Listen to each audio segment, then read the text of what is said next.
एक बार माता लक्ष्मी क्षीर सागर में भगवान विष्णु के पैर दबा रही थी, तो पैर दबाते हुए माता लक्ष्मी ने भगवान विष्णु से कहा, हे प्रभु, आज मेरे मन में 3 प्रश्न उठ रहे हैं। यदि इन 3 प्रश्नों के उत्तर देकर आप मुझे संतुष्ट करेंगे तो मेरे मन को बहुत शांति मिलेगी। तब भगवान विष्णु कहते हैं, हे देवी, तुम्हारे जो भी प्रश्न हैं तुम निसंकोच होकर पूछो, मैं तुम्हारी शंका का निवारण अवश्य ही करूंगा। तब माता लक्ष्मी कहती है, हे प्रभु, वह कौन सी स्त्री होती है जिसके भाग्य में संतान सुख नहीं होता है? दूसरा प्रश्न है कि कौन सी स्त्री समय से पहले विधवा होती है?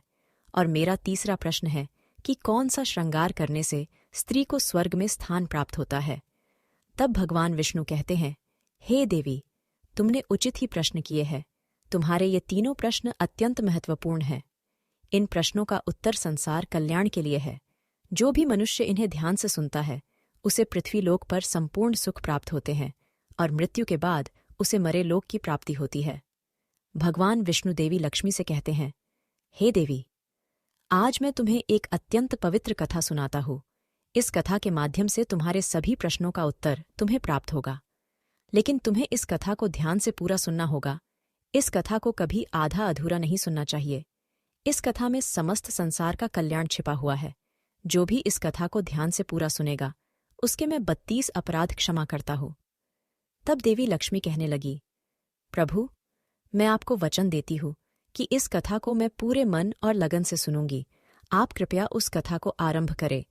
तो दोस्तों, आप सभी से एक विनती है कि आप भी इस कथा को पूरा जरूर सुनें। इसे आधा अधूरा सुनना पाप माना जाता है। कथा शुरू करने से पहले कमेंट में जय मां लक्ष्मी और जय श्री हरि विष्णु अवश्य लिखे। साथ ही वीडियो को लाइक करना न भूले।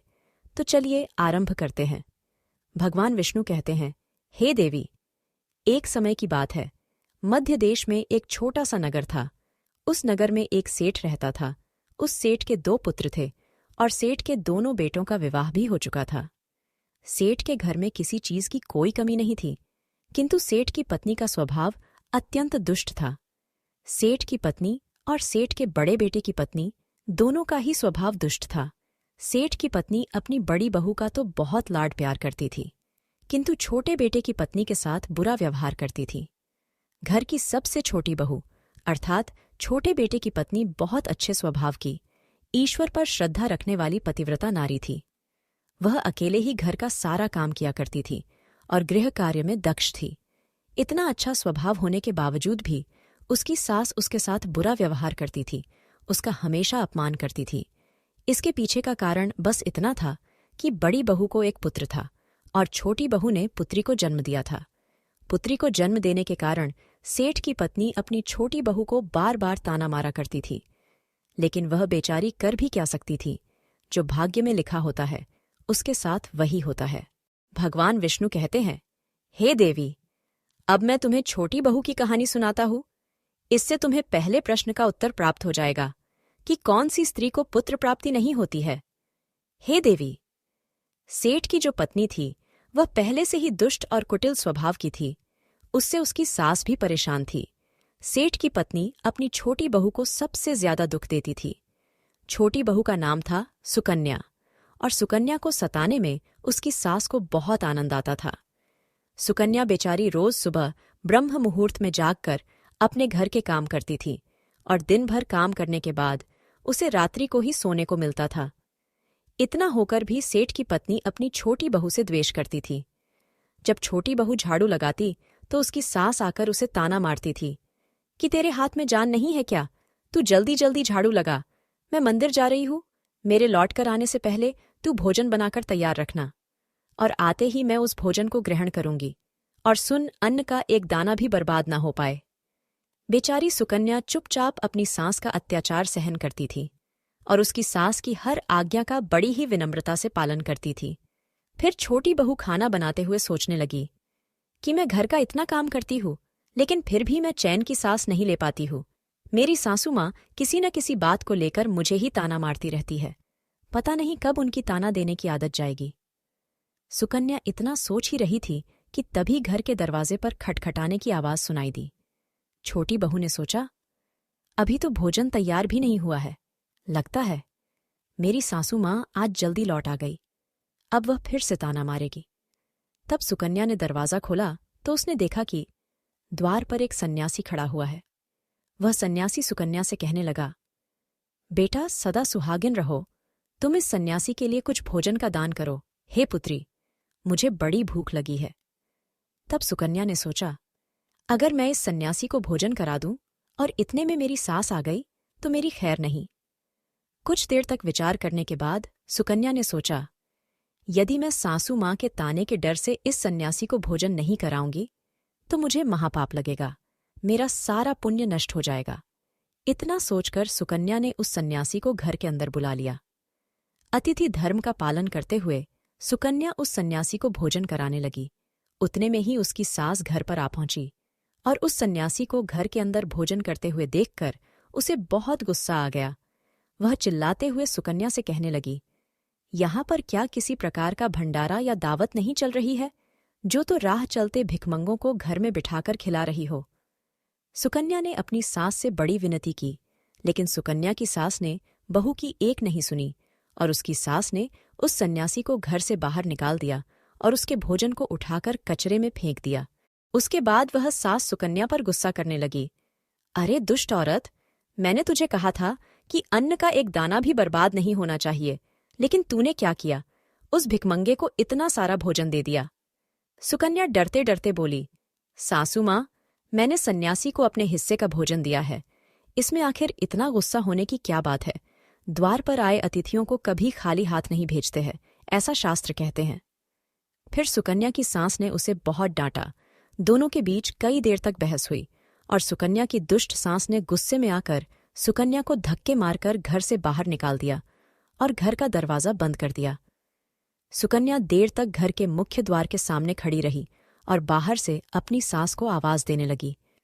सुकन्या की सास ने एक नहीं सुनी और उसे घर के अंदर आने नहीं दिया। फिर सुकन्या दुखी और उदास होकर अपने मायके के लिए निकल गई। मायके जाने के रास्ते में बहुत बड़ा जंगल पड़ता था। सुकन्या भूखी प्यासी रहकर उस जंगल के रास्ते पर से चलने लगी। तभी उसी समय अचानक जोर जोर से बादल गरजने लगे और मूसलाधार बरसात होने लगी। बारिश से बचने के लिए सुकन्या एक वृक्ष के नीचे जाकर खड़ी हो गई। वहां पर सुकन्या ने देखा कि पेड़ के नीचे में कोटर बना हुआ है। फिर वह बिना देरी किए जल्दी से उस कोटर में घुस गई। कोटर में जाने के बाद सुकन्या ने देखा कि अंदर कोई साधु महात्मा बैठे हैं। वह सन्यासी कोई और नहीं बल्कि भगवान विष्णु ही साधु का रूप धारण करके बैठे हुए थे। जब उस साधु ने उस सुकन्या को देखा तो बोले, हे पुत्री, तुम इस घने जंगल में अकेली क्या कर रही हो? रोना बंद करो, मैं तुम्हारे बारे में सब कुछ जानता हूँ। तुम्हारे ससुराल वाले अत्यंत दुष्ट स्वभाव के हैं और वे तुम्हें बहुत दुख देते हैं। इसका कारण केवल बस इतना है कि तुम्हें पुत्र की प्राप्ति नहीं हुई है। पुत्री को जन्म देने के कारण तुम्हें तुम्हारी सास के ताने सुनने पड़ते हैं। हे पुत्री, तुम चिंता मत करो, मैं तुम्हें एक पर्ची देता हूँ। इस पर जो भी उपाय लिखा हुआ है, तुम उस उपाय को पूरे मन के साथ करो, फिर तुम्हें एक गुणवान पुत्र की प्राप्ति होगी। फिर सुकन्या ने वह पर्ची ली और वह साधु वहां से अचानक से गायब हो गए। यह चमत्कार देखकर सुकन्या बहुत प्रसन्न हुई और जब बारिश रुकी तो सुकन्या का पति उसे ढूंढते हुए उस स्थान पर पहुंच गया। सुकन्या ने अपने पति को सारी हकीकत बता दी और फिर दोनों ने ही घर वापस न जाकर उसी जंगल में रहने का निर्णय लिया। वहीं पर रहते हुए एक दिन सुकन्या के मन में पुत्र प्राप्ति का ख्याल आया और वह मन ही मन सोचने लगी कि यदि मेरा भी कोई पुत्र होता तो आज ससुराल में मुझे बहुत ज्यादा इज्जत मिलती। तभी सुकन्या को उस साधु के द्वारा दी गई पर्ची की याद आ गई और फिर जब उसने वह पर्ची खोलकर पढ़ा तो उसने देखा कि जो स्त्री पुत्र प्राप्ति की कामना रखती है उसे रात्रि में अपने पति की बाईं तरफ सोना चाहिए। ऐसा करने से कुछ समय बाद में बाईं करवट लेटने से नाक का दाहिना स्वर और दाहिनी करवट लेने से नाक का बायां स्वर चालू हो जाता है। फिर जब पुत्र की इच्छा हो तो उस स्थिति में मिलन से पहले यह निश्चित कर लेना चाहिए कि पुरुष का दायां स्वर चलने लगे और स्त्री का बायां स्वर चलने लगे और उसी समय पर गर्भधान किया जाना चाहिए। ऐसा करने से निश्चित ही पुत्र की प्राप्ति होती है। इसके विपरीत नाक के स्वर चलने से पुत्री की प्राप्ति होती है। उस पर्ची में आगे लिखा हुआ था कि मासिक धर्म शुरू होने के बाद पहले 4 दिनों में पुरुष के साथ मिलन करने से पुरुष को रगड़ता प्राप्त हो जाता है, और 5वीं रात्रि में मिलन करने से पुत्री की प्राप्ति होती है, तथा 6ठी रात्रि में मिलन करने से पुत्र रत्न की प्राप्ति होती है। 7वीं रात्रि में मिलन करने से वंध्या पुत्री होती है। 8वीं रात्रि में मिलन करने से बलशाली पुत्र की प्राप्ति होती है। 9वीं रात्रि में मिलन करने से सुंदर कन्या की प्राप्ति होती है, तथा 10वीं रात्रि में मिलन करने से विद्वान और अति श्रेष्ठ पुत्र की प्राप्ति होती है। 11वीं रात्रि में मिलन करने से सुंदर आचरण वाली कन्या प्राप्त होती है। 12वीं रात्रि में मिलन करने से गुणवान पुत्र होता है। 13वीं रात्रि में मिलन करने से लक्ष्मी स्वरूपा पुत्री होती है। 14वीं रात्रि में मिलन करने से गुणवान, बुद्धिमान तथा बलवान पुत्र होता है। फिर सुकन्या ने मासिक धर्म के बाद 14वीं रात्रि में अपने पति के साथ मिलन किया और उसके बाद गर्भ धारण किया। फिर दूसरे दिन सुकन्या का पति जंगल में लकड़ी काटने के लिए चला गया और सुकन्या घर पर पड़ी रही। फिर अचानक से तेज तूफान आया और सुकन्या की झोपड़ी उड़ गई। फिर सुकन्या दौड़ती हुई उसी पेड़ के कोटर में जाकर रुक गई जहां पर उसे वह साधु मिला था। सुकन्या वहां अपने पति की राह देख रही थी कि अचानक वहां पर 2 राक्षसी आ गई। वह राक्षसी अत्यंत मायावी थी। फिर उन्होंने उस कोटर के साथ पेड़ को उड़ाकर एक ऐसे स्थान पर चली गई जहां पर बहुत सारा सोना था। जब सुकन्या ने यह दृश्य देखा तो वह चौंक गई। सुकन्या पेड़ के कोटर में ही छिपी रही।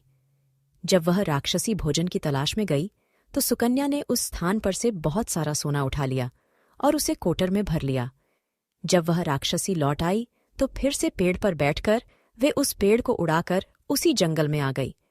राक्षसियों के जाने के बाद सुकन्या वह सारा सोना लेकर अपने पति के पास चली गई और उसे वह सारा सोना दे दिया। फिर पति और सुकन्या दोनों अपने ससुराल को लौट गए। वहां जाकर उसने अपनी सास को वह सोना दे दिया और सारी हकीकत बता दी, जिसे सुनकर उसकी सास को बहुत गुस्सा आया और बोलने लगी, अरे मूर्ख औरत, तू बस इतना ही सोना लेकर आ गई। इतने सोने से क्या होगा? मैं होती तो बहुत सारा सोना लेकर आ जाती। फिर उसकी सास भी उस जंगल के कोटर में जाकर छिप गई और राक्षसियों की राह देखने लगी। तभी वह 2 राक्षसी वहां पर आई और फिर उन्होंने उस कोटर को उड़ाकर एक बर्फीले पहाड़ पर ले गई। ये देख सास बहुत क्रोधित हो गई और बोलने लगी, ये कहाँ लेकर आई है? यहां तो बस बर्फ और मिट्टी है। तभी उन राक्षसियों ने उसकी आवाज सुनी और देखा तो एक बूढ़ी औरत पेड़ के कोटर में छिपकर बैठी है। फिर उन्होंने उस सास को बाहर निकाला और उस बर्फीले पहाड़ पर फेंक दिया। जमीन पर गिरते ही उसकी मौत हो गई। इधर सुकन्या बड़े आनंद के साथ रह रही थी, लेकिन सुकन्या की सास कभी नहीं लौटी। तो सुकन्या ने जाकर उस कोटर में देखा तो वहां पर उसकी सास नहीं थी। उसे समझ में आ गया कि लालच के कारण उसके सास की मृत्यु हो गई। भगवान विष्णु कहते हैं, हे लक्ष्मी, जिस स्त्री को पुत्र प्राप्ति की कामना है उसे मैंने सुकन्या को दी हुई पर्ची में बताए गए उपाय जरूर करने चाहिए। तुम्हारा दूसरा प्रश्न यह था कि किस कारण से स्त्री जल्दी विधवा होती है। तो जो स्त्री अत्यधिक लालच करती है वह स्त्री जल्दी विधवा होती है, और जो स्त्री चरित्र का गहना पहनती है उसे मृत्यु के पश्चात स्वर्ग की प्राप्ति होती है। एक स्त्री को अपने चरित्र का त्याग कभी नहीं करना चाहिए। तो दोस्तों, इस प्रकार से भगवान विष्णु ने माता लक्ष्मी को यह कथा सुनाई थी। उम्मीद है आपको यह कथा पसंद आई होगी। वीडियो को लाइक जरूर करें और कमेंट में जय मां लक्ष्मी, जय श्री कृष्ण जरूर लिखें। साथ ही चैनल को सब्सक्राइब करें। आप सभी का धन्यवाद।